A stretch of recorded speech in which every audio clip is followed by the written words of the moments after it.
অন্তর্দৃষ্টি শিখনের বৈশিষ্ট্য।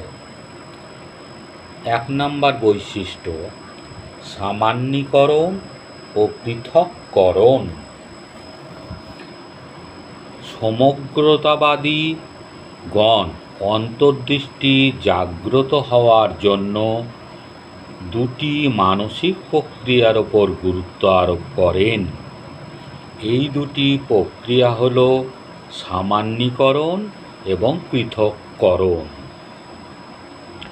শিখন পরিস্থিতির মধ্যে যেগুলি অপ্রাসঙ্গিক শিখন পরিস্থিতির মধ্যে যেগুলি অপ্রাসঙ্গিক সেগুলিকে বাতিল করে কেবলমাত্র প্রাসঙ্গিক ও সাধারণ বৈশিষ্ট্যগুলিকে বেছে নেওয়ার নামই হল পৃথককরণ, এবং পরে ওই সাধারণ বৈশিষ্ট্যের ওপর ভিত্তি করে সামান্যধর্মী সূত্র তৈরি করার নামই হল সামান্যীকরণ।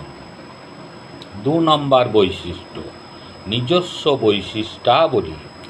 শিখনের ক্ষেত্রে কোনো কাজ সম্পূর্ণ হওয়ার আগে বাধাপ্রাপ্ত হলে শিখনে অংশগ্রহণকারীর অর্থাৎ শিক্ষার্থীর মধ্যে একটি অতৃপ্তিকর অবস্থার উন্মেষ ঘটে। তখন সে তার ওই ধরনের অতৃপ্তিকর অবস্থার সমাধানের উদ্দেশ্যে শিখন পরিস্থিতির সম্পূর্ণ অংশকে বিশ্লেষণ করে ও তার মধ্যে থেকে এলোমেলো বিষয়গুলিকে বাদ দিয়ে সঠিক গুণকে নির্বাচন করে। এর ফলে তার সামনে সম্পূর্ণ সমস্যার সমাধানটি স্পষ্ট হয়ে ওঠে। 3 নম্বর সমস্যা বিশ্লেষণ। সমগ্রতাবাদীদের মতে অন্তর্দৃষ্টি শিখনের নিজস্ব কতকগুলি বৈশিষ্ট্য বা স্তর রয়েছে। এইগুলি হল: 1. শিখন পরিস্থিতি বা সমস্যাকে সামগ্রিকভাবে প্রত্যক্ষ করা। 2. অংশ বিশেষের পরিবর্তে সমগ্র সমস্যাটির উদ্দেশ্য সামগ্রিকভাবে উপলব্ধি করা। 3. পরিস্থিতির অংশগুলির মধ্যে পারস্পরিক সম্বন্ধ নির্ণয় করা। 4.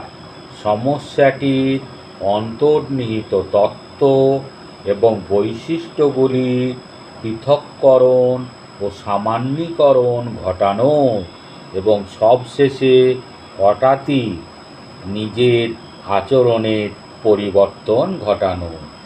এই 3টি হল অন্তর্দৃষ্টিমূলক শিখনের বৈশিষ্ট্য। 1 নম্বর বৈশিষ্ট্য হল কি? সামান্যীকরণ ও পৃথককরণ। 2 নম্বর বৈশিষ্ট্য হচ্ছে নিজস্ব বৈশিষ্ট্যাবলী। 3 নম্বর বৈশিষ্ট্য হচ্ছে সমস্যা বিশ্লেষণ ও সমাধান।